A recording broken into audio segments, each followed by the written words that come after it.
Hello and welcome to another special episode of Box Office Receipts. I'm your host Tyler Callahan, and for this one we are going over Disney's Investor Conference, where the focus was on content being released over the next few years, both theatrically and for streaming. And boy, did they talk about a lot of content. They went balls to the walls with what they got. So I thought it was more than enough to have its own episode. I'll be breaking it down in sections so it's easier. So first up is the expansion plans for Disney Plus as a service, their continuation of Premier Access, Disney content, Star Wars, Marvel Studios, and then wrap up with final thoughts. Let's get to it. Overall, Disney has said for that from now till 2024, they'll be spending 8 to 9 billion content for Disney Plus, just to give you a sense of how much they are committed to it. Now for expansion, this is basically everywhere but the United States, but this is basically with the launch of Star. Star started out as an Indian streaming service ran by Fox until Disney bought Fox, so now they own it. Bundling Star and Disney Plus in India has been a great success for the company so far, so much so that they'll be expanding it to other countries, and this will basically be the company's international version of Hulu. Star will include more adult content, and the content will be from Disney Television Studios, FX, 20th Century Studios, and 20th Century Television. This section of content will be built into the Disney Plus app, and parents will be able to passcode protected, so kids won't be able to accidentally, say, watch Deadpool or Aliens, for example. With Star being bundled in Disney Plus, this will cause a price hike of €2, so in Europe, for example, Disney Plus will now cost $8.99. As for when this will launch, the rollout will start in February, with Europe, New Zealand, Australia, and Canada getting the upgrade, while the entire Disney Plus service will be premiering in Singapore. In general, Disney has mentioned some places Disney Plus as a whole will expand to in 2021 besides Singapore. This includes Hong Kong, South Korea, Japan, and Eastern Europe. For Latin America, they will not get Star built into Disney Plus. Instead, a new separate service called Star Plus will launch in that region. This will launch next June, and along with everything a part of Star, will also include more local content and sports. People will be able to either buy it separately or in a bundle like Hulu in America. Speaking of America, you might be wondering why is Star not coming here, and Hulu is the reason. See, a lot of the content being offered by Star is already on Hulu, so making a separate service with built-in does not make sense. But they cannot integrate Hulu into Disney Plus yet because Comcast still owns part of Hulu until 2024. So right now, Disney has to wait until then that share from Comcast, and then they will own Hulu 100% and do whatever they want. Personally, this does suck because I do not care much for Hulu, so having Star built in Disney Plus is the best version for me. But it's not like I don't have access to that content. It's just more steps by going to Hulu, and look, usually the US gets the best options of things. It's only fair it's flipped around once in a while, I should also note that as of March of next year, the cost of the streaming service will be going up in the United States from $1 to $7.99, but considering all the content that will be coming out, makes sense. I was hoping it would be after some of the content actually comes out, but I guess they want their money up front. For Premier Access, Disney will be continuing it, but right now it looks like it will be a film-by-film basis, as the only one right now mentioned is Raya and the Last Dragon. So that will still come out on March 12th in theaters and on Disney Plus via Premier Access. They did not confirm the price, but it's safe to assume it would cost $30 like Mulan, as to not upset theater owners and to not undercut the value of their own movie. It was rumored for a while Black Widow would also come to Premier Access, however as of now, that has not panned out, and I think it's a smart move. I'll compare Disney's move to WarnerMedia at the end of the podcast, but Disney is playing the smart move here. They have decided that, like WarnerMedia, they are done delaying movies and their release dates will hold firm, but unlike WarnerMedia, they are doing this on a film-by-film basis.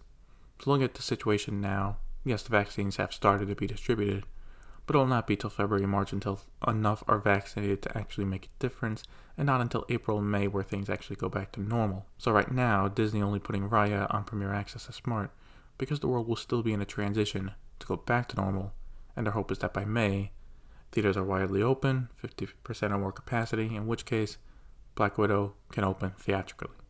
Okay, from the main Disney studios, let's talk about live-action films. First, for Disney Plus, they announced Hocus Pocus 2, a remake of Cheaper by the Dozen, starring Gabrielle Union, a remake of Three Men and a Baby starring Zac Efron, and Sister Act 3. For live-action remakes, they announced that their remake of Pinocchio, starring Tom Hanks, and Peter Pan and Wendy will move from a theatrical release to premiere straight on Disney+. There is also a sequel to Enchanted called Disenchanted, and Amy Adams will return for the movie. Disney is also putting their Fox properties to work by giving Night Museum and Diary of a Wimpy Kid animated films for the streaming service. For Disney Animation Studios, the focus seems to be continuing off of their biggest hits over the past decade. What this means is TV series for certain characters like Baymax, Tiana, who will be the first Disney princess to get her own TV show, Moana the series, and Zootopia Plus.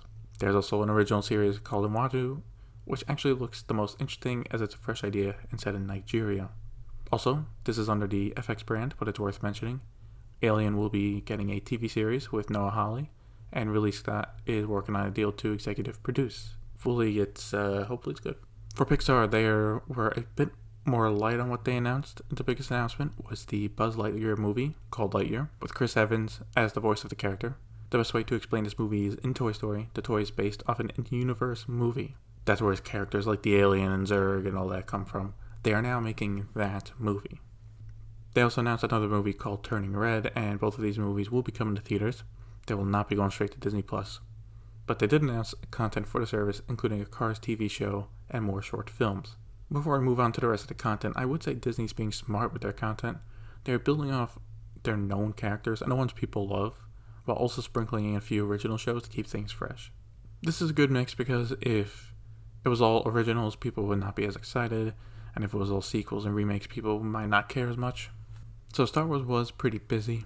Overall, Lucasfilm went quiet with future plans after The Rise of Skywalker happened, but that all changed here, and it seems for now the future of the franchise is Disney+.